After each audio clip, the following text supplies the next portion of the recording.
오늘 본문은 우리가 지금까지 살펴보았던 마태복음 11장과 12장의 결론 부분입니다.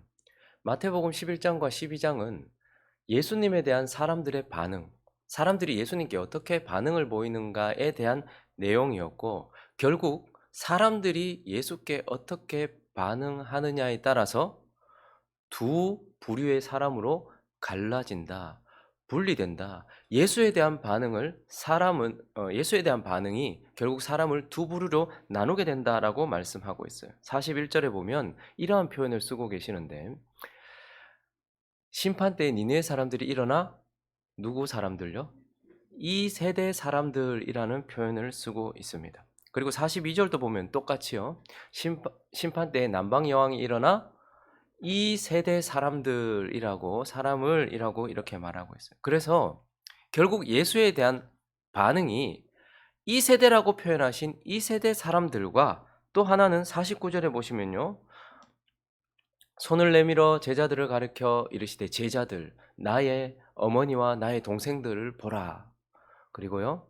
50절도요. 누구든지 하늘에 계신 내 아버지 뜻대로 하는 자가 내 형제요 자매요 내 어머니다 라고 말하면서 제자들을 향하여서 이들이 내 형제고 내 자매다 이렇게 표현을 하면서 이미 하나님 안에 들어와 있고 이미 하나님의 말씀의 통치를 받고 있으며, 오는 세상 저 천국에서 살게 될 사람들이 이미 이곳에서 천국을 누리고 있는 사람들, 그래서 제자라고 표현되어 있고 내 어머니, 내 형제, 내 자매라고도 표현되어 있지만 결국은 우리가 가게 될 천국, 그 천국을 미리 살고 있는 오는 세대 사람으로 나뉘어질 수 있다. 그래서 결국 우리가 예수께 어떻게 반응하느냐, 우리가 예수를 어떻게 대우하느냐, 그분이 나에게 지금 무엇이냐에 따라서 죽고 나서 결정나는 것이 아니라 지금 내가 예수께 어떤 사람이며 지금 내게 예수가 어떤 사람이냐에 따라서 이 세대 사람과 오는 세대 사람으로 나누어진다, 분리된다라고 우리에게 말씀하고 있습니다.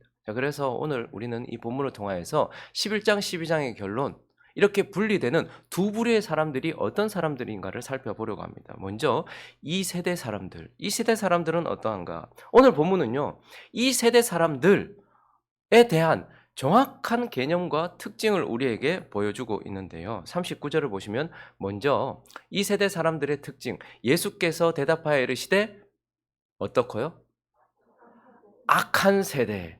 이 세대의 가장 큰 특징은 바로 악한 세대다라고 이렇게 말씀을 하는 거예요. 자, 그러면 우리는 악한 세대, 그래 이 세대가 악하지, 무엇을 하나님이 악하다고 하시는지, 왜 이 세대 사람들을 향해서 악하다고 하시는지 38절부터 쭉 다시 한번 보겠습니다. 41절까지 한번 보겠습니다. 그때 서기관과 바리새인 중 몇 사람이 말하되 선생님이여 우리에게 뭐를요? 표적 보여주세요 라고 이렇게 말했어요. 그랬더니 예수님께서 39절에 보면 아마 모르기는 몰라도 저는 이 순간 예수님께서 한숨을 푹 쉬셨을 것 같아요. 라고 한숨을 쉬셨을 것 같아요.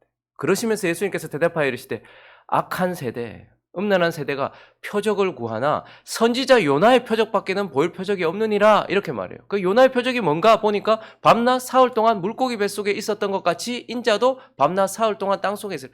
우리는 보통 요나가 물고기 뱃속에서 이렇게 그렇게 생각을 하는데, 사실은 요나가 3일 동안 물고기 뱃속에 있었다는 것은 요나가 뭐 했다는 거예요? 실제로는 죽었다라는 거예요. 사람들이 봤을 때 죽었다는 거예요. 그런데 물고기 배에서 토해냄으로 인하여서 니느웨 땅으로 다시 나왔다는 건 뭐죠? 부활. 이걸 예표하는 거예요.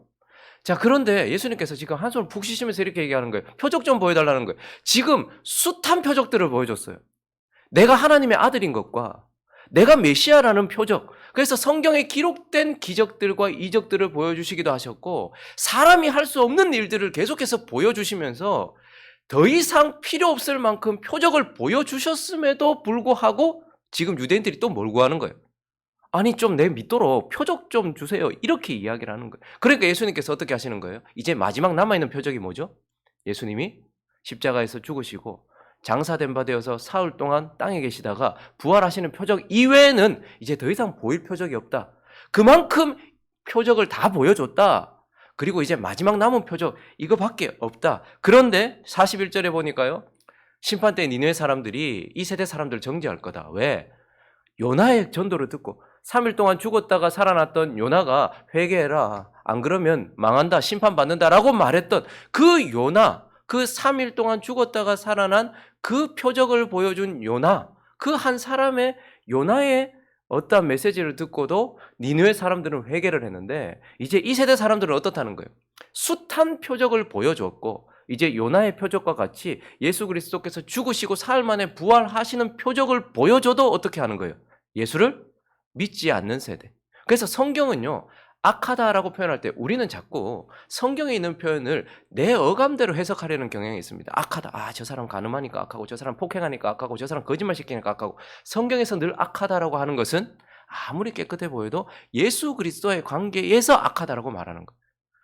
하나님이 악하다라고 하시는 것은 그리스도를 믿지 않을 때 악하다라고 하는 거예요. 그래서 사람들은요, 자기 기준을 보면서 야, 저 사람이 뭐가 악하노? 착하게 살고 평화를 위해서 살고 남 도와주면서 살고 기부하면서 사는데 이렇게 말하는데 하나님은 그들을 보기 악하대. 왜요? 이런 예수 그리스도, 그 예수 그리스도를 끝까지 신뢰하고 믿지 않았기 때문에, 그래서 이 세대 사람들의 특징은 예수를 믿지 않는 악한 세대다라고 우리에게 말해요. 유대인은 뭘 구합니까? 유대인은 표적을 구하고 헬라인은 뭘 구하죠?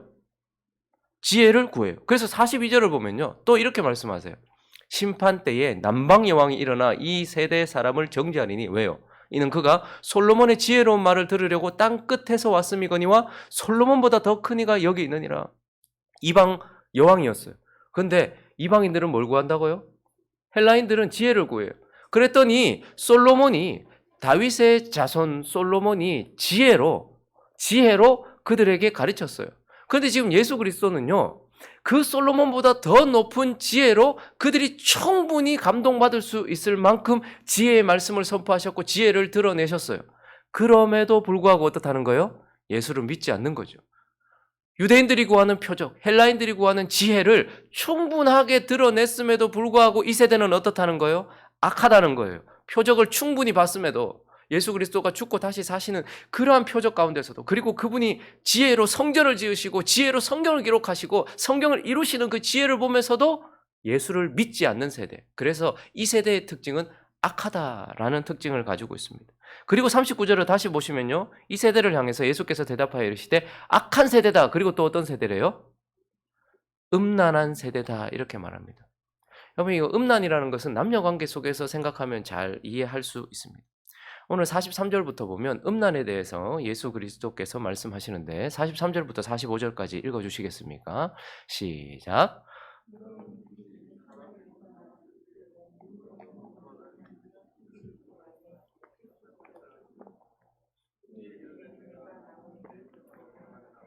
와보니 그 집이 비고 청소되고 수리되었거늘 이에 가서 저보다 더 악한 귀신 7을 데리고 들어가서 거하니 그 사람의 나중 형편이 전보다 더욱 심하게 되느니라. 이 악한 세대가 또한 이렇게 되리라. 43절에 보니까 하나님 입장에서 봤을 때 더러운 것은, 남편 입장에서 봤을 때 더러운 것은 이 여자가 아무 남자나 다 받아들이는 거예요. 그런데 하나님 입장에서 봤을 때 더러운 것은 더러운 귀신, 더러운 영을 받아들이는 거예요. 그런데 어떤 사람이 더러운 귀신, 더러운 영, 세상의 영, 더러운 것으로 가득 차 있었어요. 그런데 하나님께서 어떻게 하셨어요? 그들을 쫓아내 주셨어요. 그리고 44절에 보면 그 집을 수리하고 청소했단 말입니다. 깨끗하게 해놨단 말입니다. 그래서 뭐 하려고?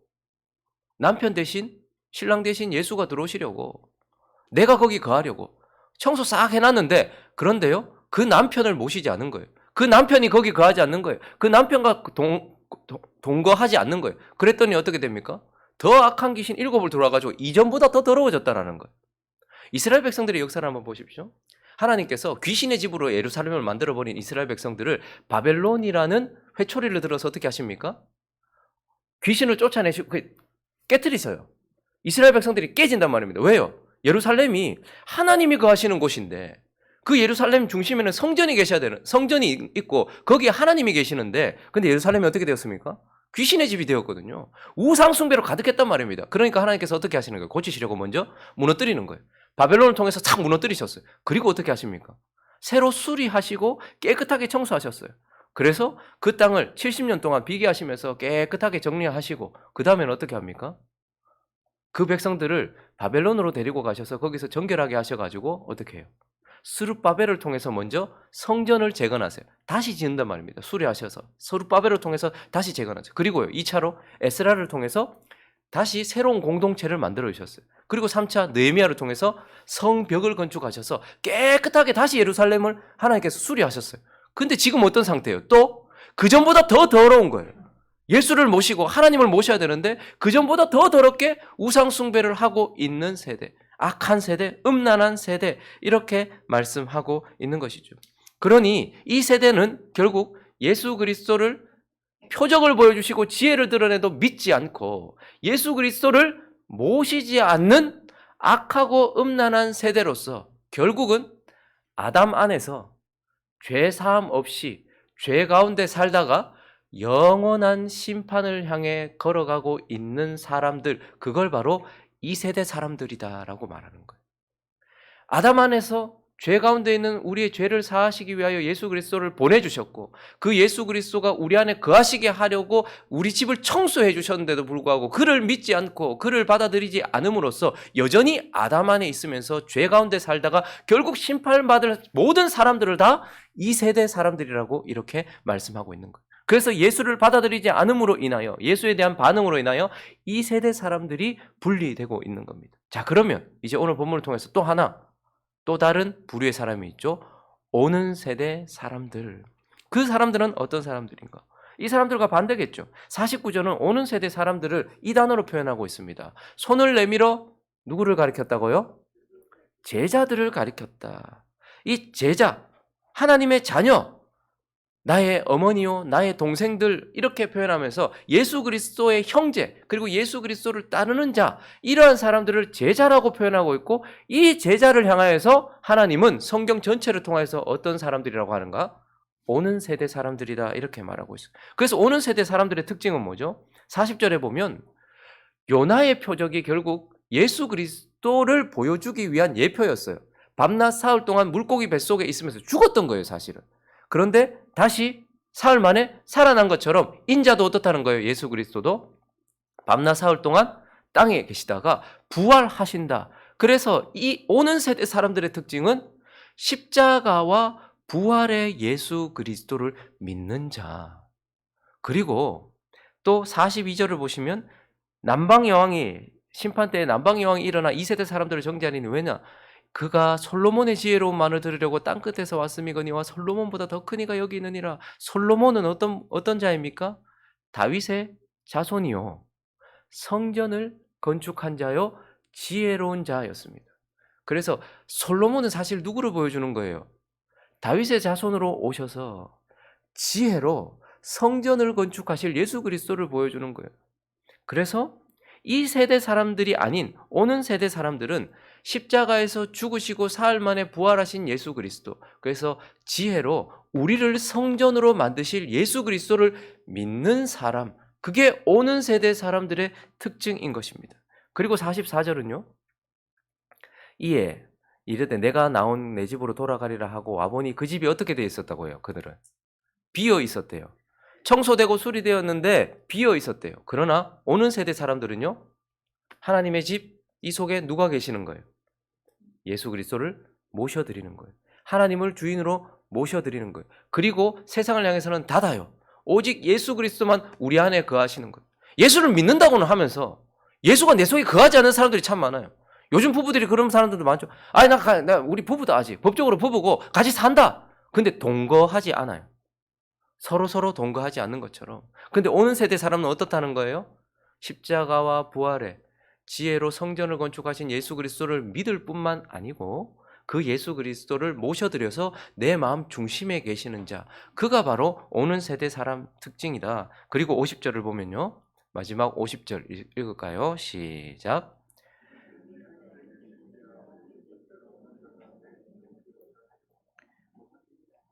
예수를 믿고 예수를 마음속에 모시고 그리고요, 아버지의 뜻대로 행하는 삶을 살아가는 자, 그가 바로 오는 세대다. 그러니 오는 세대는 아담 안에서 죄인이었던 우리가 예수 그리스도로 말미암아 죄 사함을 받아서 이제 더 이상 우리는 아담 안에 있지 않고 예수 그리스도 안에 있고, 지금 죽어서 가게 될 천국을 이미 여기서 시작된 하나님의 나라를 누리면서 지금 벌써 하나님의 말씀의 통치를 받고 지금 이미 이곳에서 시작된 하나님의 나라, 완성될 하나님의 나라를 지금 여기서 살고 있는 사람들을 뭐라는 거예요?